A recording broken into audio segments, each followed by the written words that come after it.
Shri N P Chekkutty, Shri V Mustafa ഈ ചർച്ചയിൽ പറഞ്ഞത് എല്ലാ കാര്യങ്ങളിലും വ്യക്തതയായിരിക്കുന്നു. ഇനി എന്തെങ്കിലും വ്യക്തത ആവശ്യമാണെങ്കിൽ അതിൽ അത് വരുത്തേണ്ടത് ദ ഹിന്ദു ദിനപത്രമാണ്. ആ ഏജൻസി ആരാണ്? ആ ഏജൻസിയുടെ പേരിൽ ഈ വിവരങ്ങൾ ദ ഹിന്ദു ദിനപത്രത്തെ തെറ്റിദ്ധരിപ്പിച്ച് നൽകിയത് ആരാണ്? മുഖ്യമന്ത്രി ഈ കാര്യത്തിൽ മുഴുവൻ കാര്യങ്ങളിലും വ്യക്തത വരുത്തി എന്നാണോ താങ്കളുടെയും നിരീക്ഷണം? Shri N P Chekkutty. അല്ല, ഒന്നാമത്തെ കാര്യം, ഹിന്ദു പത്രത്തിൻ്റെ പത്രാധിപർ ഇന്നലത്തെ അവരുടെ പത്രത്തിൽ വളരെ കൃത്യമായിട്ട് അവരുടെ കാര്യങ്ങൾ വിശദീകരിച്ചിട്ടുണ്ട്. ഹിന്ദു പത്രം എന്ന് പറയുന്നത് 150 കൊല്ലത്തിലേറെ പഴക്കമുള്ള ഇന്ത്യയിലെ ഏറ്റവും പ്രധാനപ്പെട്ട ദേശീയ പത്രങ്ങളിലൊന്നാണ്.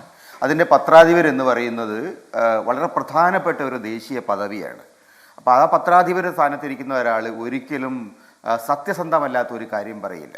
അദ്ദേഹം പറഞ്ഞത് മുഖ്യമന്ത്രിയുടെ ഇൻ്റർവ്യൂ നടത്താനായിട്ട് അതിന് വേണ്ടിയിട്ട് ഞങ്ങളെ സമീപിച്ചു എന്നാണ് പറഞ്ഞിരിക്കുന്നത്.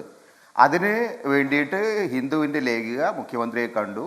മുഖ്യമന്ത്രിയുടെ കൂടെ 2 PR ഏജൻസിയുടെ 2 പേരുണ്ടായിരുന്നു. വളരെ കൃത്യമായിട്ട് പറയുന്നുണ്ട്. അല്ലാണ്ട് ലേഖികയുടെ കൂടെ പിന്നെ ഇവരുണ്ടായിരുന്നു എന്ന് അദ്ദേഹം പറയുന്നില്ല. ലേഖികയ്ക്ക് PR ഏജൻസിയിലെ കൊണ്ട് നടക്കുന്ന പണിയുമില്ല. ഒരു പത്രവും അങ്ങനെ PR ഏജൻസിയിലെ കൊണ്ട് നടക്കുന്ന ഇടപാടുമില്ല. രണ്ടാമത്തെ കാര്യം, ഹിന്ദു പത്രം എന്നല്ല, നമ്മുടെ നാട്ടിലുള്ള ഒരു പത്രവും ഒരു രാഷ്ട്രീയ നേതാവുമായിട്ടുള്ള ഇൻ്റർവ്യൂവിന് വേണ്ടി PR ഏജൻസി അപ്രോച്ച് ചെയ്യില്ല. കാരണം PR ഏജൻസി വഴിയല്ല അത്തരം കാര്യങ്ങൾ ചെയ്യുന്നത് നമുക്കൊക്കെ അറിയാം. ഒരു മുഖ്യമന്ത്രിയുടെ ഓഫീസിനോടോ രാഷ്ട്രീയ നേതാവിനോടോ നമുക്ക് ഇൻ്റർവ്യൂ നടത്തണമെങ്കിൽ ബന്ധപ്പെട്ട ഓഫീസിൽ വിളിച്ച് ആവശ്യപ്പെടാം, മുഖ്യമന്ത്രിയുടെ ഓഫീസിൽ ആവശ്യപ്പെടാം, മുഖ്യമന്ത്രിയുടെ PR മാധ്യമ ഉപദേഷ്ടാക്കളോട് ആവശ്യപ്പെടാം. അങ്ങനെ ഒരു സംവിധാനമുണ്ട്. അതിന് പകരം വഴിയെ പോകുന്ന PR ഏജൻസിയുടെ അടുത്ത് അപ്രോച്ച് ചെയ്യേണ്ട യാതൊരു ആവശ്യവും ഹിന്ദുവിനില്ല, ഒരു പത്രത്തിനുമില്ല. അപ്പം അതുകൊണ്ട് എന്തുകൊണ്ടാണ് ഈ 2 വിദ്വാന്മാർ മുഖ്യമന്ത്രിയുടെ കൂടെ ഉണ്ടായിരുന്നത് എന്ന് മുഖ്യമന്ത്രിയാണ് വിശദീകരിക്കുന്നത്. നമുക്കെങ്ങനെ അറിയാൻ പറ്റും? മുഖ്യമന്ത്രിയും ഈ PR ഏജൻസിക്കാരും തമ്മിൽ എന്താ ബന്ധം എന്നുള്ളത് മുഖ്യമന്ത്രിക്കല്ലേ അറിയാൻ പറ്റുള്ളൂ. അപ്പം അതിന് ഹിന്ദു പത്രം വിശദീകരിക്കണം എന്ന് പറഞ്ഞാൽ ഹിന്ദു പത്രം എവിടുന്ന് വിശദീകരിക്കാനാണ്? ഹിന്ദു പത്രത്തിന് ബന്ധമില്ലാത്തൊരു വിഷയമാണിത്. മാത്രമല്ല, പത്രങ്ങൾ തമ്മിലുള്ള തർക്കം എന്നാണ് അദ്ദേഹം പറയുന്നത്. പത്രങ്ങൾ തമ്മിൽ എന്ത് തർക്കം ഇതിനകത്തില്ല? പത്രങ്ങൾ തമ്മിൽ ഒരു തർക്കവുമില്ല. ഹിന്ദുവായിട്ട് ഒരുപാട് ആരും ഒരു യുദ്ധത്തിനും പോയിട്ടില്ല. ഹിന്ദു പത്രത്തിൻ്റെ വഴിക്ക് പത്രപ്രവർത്തനം നടത്തുന്നു, ബാക്കിയുള്ള ആളുകൾ അവരുടെ വഴിക്ക് പത്രപ്രവർത്തനം നടത്തുന്നു. അവർ തമ്മിൽ ഒരു തർക്കവും ഇപ്പം ഇല്ല. അപ്പം അതുകൊണ്ട് മുഖ്യമന്ത്രി ഈ വിഷയത്തിൽ സത്യസന്ധമായിട്ട് നിലപാടെടുക്കണം. തനിക്ക് ഈ ഏജൻസിയുമായിട്ടുള്ള ബന്ധമെന്ന് അദ്ദേഹം തുറന്നു പറയണം. അപ്പോൾ ഏജൻസിക്ക് വേണ്ടി വന്ന കക്ഷികൾ ഒരാളെ അദ്ദേഹത്തിന് പരിചയമുണ്ടെന്ന് അറിയുന്നു, മറ്റേ ആളുമായിട്ടുള്ള പരിചയം എന്താണെന്ന് പറയുന്നത് എന്താ തർക്കമുള്ളത്? അത് ഞങ്ങൾ പിന്നെ കാശ് കൊടുത്ത് ഏർപ്പാട് ചെയ്താണ് അത് പറയണം.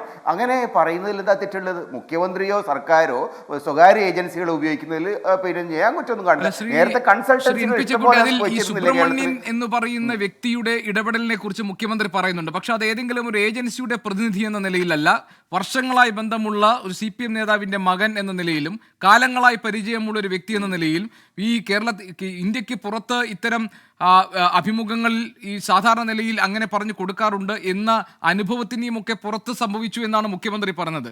പിന്നെ അദ്ദേഹം പറയുന്നത് എന്നെ ഡാമേജ് ചെയ്യാൻ ശ്രമിക്കുന്നു, എനിക്ക് ഡാമേജ് ഉണ്ടാക്കാനല്ലേ നിങ്ങൾ ശ്രമിക്കുന്നത്, ആ മോഹത്തോടെ നിൽക്ക് എന്ന് മാത്രമേ എനിക്ക് പറയാനുള്ളൂ. അങ്ങനെ ഡാമേജ് വരുത്താൻ പറ്റുന്ന വ്യക്തിത്വമല്ല എൻ്റേതെന്നത് വ്യക്തമാക്കാൻ ഞാൻ ആഗ്രഹിക്കുകയാണ്. ഒരു PR ഏജൻസിയെയും ഞങ്ങൾ ചുമതലപ്പെടുത്തിയിട്ടില്ല. ഹിന്ദുവിൻ്റെ വിശദീകരണത്തിൽ പറയുന്ന PR ഏജൻസിയെ പറ്റി എനിക്കറിയില്ല. ഹിന്ദു മാന്യമായ ഖേദപ്രകടനം നടത്തിയതിനാൽ ഹിന്ദുവിനെതിരെ നിയമ നടപടിക്കില്ല എന്നാണ്. അതായത് മാന്യമായ ഖേദപ്രകടനത്തിൻ്റെ കാര്യത്തിൽ അവ്യക്തതകൾ ബാക്കി നിൽക്കുന്ന ഈ വിവാദത്തിൽ ഇനിയൊരു നിയമ നടപടി ഇല്ല എന്ന് മുഖ്യമന്ത്രി പറയുന്നു. അപ്പോഴും പ്രശ്നം അവിടെ തന്നെ നിൽക്കുന്നുണ്ട്, ആര് എങ്ങനെ ഇതിനകത്ത് നുഴഞ്ഞു കയറിയെന്ന്. അപ്പോൾ ആ കാര്യത്തിലുള്ള അല്ല, അത് തന്നെയാണ് ഞാൻ പറഞ്ഞത്. ഹിന്ദു വളരെ വ്യക്തമായിട്ട് പറഞ്ഞല്ലോ, ഞങ്ങൾ ആരും ഏർപ്പാട് ചെയ്തിട്ടില്ല, ഞങ്ങളോട് ഇൻ്റർവ്യൂവിന് വേണ്ടിയിട്ട് പിന്നെ സൗകര്യമുണ്ട് എന്ന് അറിയിച്ചിട്ടുണ്ട് PR ഏജൻസി എന്നാണ് പറഞ്ഞിരിക്കുന്നത്. PR ഏജൻസിയുടെ ആളാണോ ഈ പറഞ്ഞ 2 പേരും? അല്ല, അതിൽ ഒരാൾ PR ഏജൻസിയുടെ ആളും രണ്ടാമത്തെ ആൾ വേറെ ആരുടെയോ ആളുമാണെന്ന് അതൊന്നും നമുക്കറിയില്ല. അതൊക്കെ അന്വേഷിക്കേണ്ടതും അതിന് നിവൃത്തി വരുത്തേണ്ടതും മുഖ്യമന്ത്രിയും അദ്ദേഹത്തിൻ്റെ ഓഫീസുമാണ്. അവർക്ക് അതിന് സംവിധാനം ഉണ്ടല്ലോ. മുഖ്യമന്ത്രി ആരെങ്കിലും വിഡ്ഢിവേഷം കെട്ടിച്ചിട്ടുണ്ടെങ്കിൽ എന്തുകൊണ്ടാണ് സംഭവിച്ചു നോക്കാൻ വേണ്ടി 100 കണക്കിന് ആളുകൾ അദ്ദേഹത്തിന് പോലീസ് സംവിധാനമുണ്ട്, ഇന്റലിജൻസ് സംവിധാനമുണ്ട്, PRD സംവിധാനമുണ്ട്, ഒക്കെ ഉണ്ടല്ലോ. അപ്പം അതുകൊണ്ട് മുഖ്യമന്ത്രി ഈ വിഷയത്തിൽ യഥാർത്ഥത്തിൽ എന്താ സംഭവിച്ചതെന്ന് കേരളീയ സമൂഹത്തോട് പറയേണ്ടതാണ്. ആരെങ്കിലും അദ്ദേഹത്തെ പറ്റിച്ചു എന്ന് പറഞ്ഞു കഴിഞ്ഞാൽ നടപടിയെടുക്കണം. അത് രണ്ടാമത്തെ ഒരു വിഷയം. ഹിന്ദു എന്തിനാണ് പിന്നെ ഖേദം പ്രകടിപ്പിച്ചത്? അത് നമ്മൾ ശ്രദ്ധിക്കണം. ഹിന്ദു ഖേദം പ്രകടിപ്പിച്ചത് അദ്ദേഹത്തിന് ഇൻ്റർവ്യൂവിൽ പറയാത്തൊരു കാര്യം പിന്നീട് കൂട്ടിച്ചേർത്തത് തിരിച്ച് ചോദിക്കണമായിരുന്നു. അത് ക്രോസ് ചെക്ക് ചെയ്യാതെ പബ്ലിഷ് ചെയ്തുള്ളതാണ് ഹിന്ദുവിൻ്റെ ഏറ്റവും വലിയ തെറ്റ്. അത് അവർ പറഞ്ഞിട്ടുണ്ട്. ആ ഭാഗം വരാനിടയായതിൽ ഞങ്ങൾ ഖേദിക്കുന്നു എന്ന് വളരെ കൃത്യമായിട്ട് പറയുന്നുണ്ട്. അല്ലാണ്ട് PR ഏജൻസിയുടെ വിഷയത്തിലല്ല.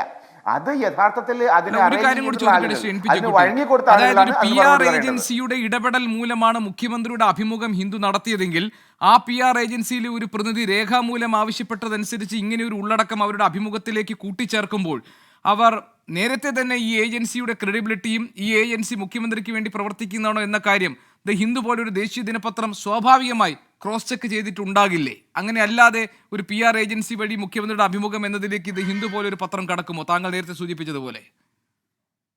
അല്ല, ക്രോസ് ചെക്ക് ചെയ്യേണ്ട കാര്യമില്ല. ഹിന്ദുവിന്റെ ആളോട് പറയുന്നു മുഖ്യമന്ത്രിയുടെ ഇന്റർവ്യൂ നടത്തി തരാമെന്ന്. മുഖ്യമന്ത്രി എന്ന് പറഞ്ഞ ആള് അദ്ദേഹം മായാജാലൊന്നുമല്ലല്ലോ, മുഖ്യമന്ത്രി തന്നെയാണല്ലോ ഇന്റർവ്യൂവിന് ഇരുന്ന് കൊടുത്തത്. അപ്പൊ എന്തുകൊണ്ട് മുഖ്യമന്ത്രി ഇരുന്നു വെച്ച് കഴിഞ്ഞാൽ ഹിന്ദുവും മുഖ്യമന്ത്രിയും ഈ ഏജൻസിയും നമ്മൾ നേരത്തെ സംസാരിച്ചിട്ടുണ്ട്, അവർ അറേഞ്ച് ചെയ്തു എന്നല്ലേ അർത്ഥം, അല്ലെ മുഖ്യമന്ത്രി അവിടെ ഉണ്ടാവില്ലല്ലോ. അപ്പൊ അതുകൊണ്ട് യഥാർത്ഥത്തിലുള്ള പ്രശ്നം മുഖ്യമന്ത്രിയും പി ആർ ഏജൻസിയും തമ്മിലുള്ള ബന്ധത്തിന്റെ സ്വഭാവം എന്ത് എന്ന് അവരാ വിശദീകരിക്കേണ്ടത്. ഹിന്ദുവിന് എങ്ങനെ വിശദീകരിക്കാൻ കഴിയും? ഹിന്ദു ആ കാര്യത്തിൽ തങ്ങൾക്ക് പറ്റിയൊരു തെറ്റ് ക്രോസ് ചെക്ക് ചെയ്യാതെ ഈ രണ്ട് വരി ചേർത്തു, അത് തെറ്റായിരുന്നു എന്ന് അവർ സമ്മതിക്കുന്നുണ്ട്. അതിൽ ഖേദം പ്രകടിപ്പിക്കുന്നത് ഒരു മാന്യമായ പത്രപ്രവർത്തന രീതിയാണ്. അതിനപ്പുറം അവരൊന്നും ചെയ്തിട്ടില്ല. അവർ യഥാർത്ഥത്തിൽ സംഭവിച്ചിരിക്കുന്നത് മുഖ്യമന്ത്രിയുടെ ഓഫീസിനകത്തുണ്ടായ പിഴവ് ചൂണ്ടിക്കാട്ടി എന്നുള്ളതാണ്. അത് തിരുത്തേണ്ടത് മുഖ്യമന്ത്രിയുടെ ഓഫീസുമാണ്, അല്ലെങ്കിൽ ഹിന്ദു പത്രമല്ല.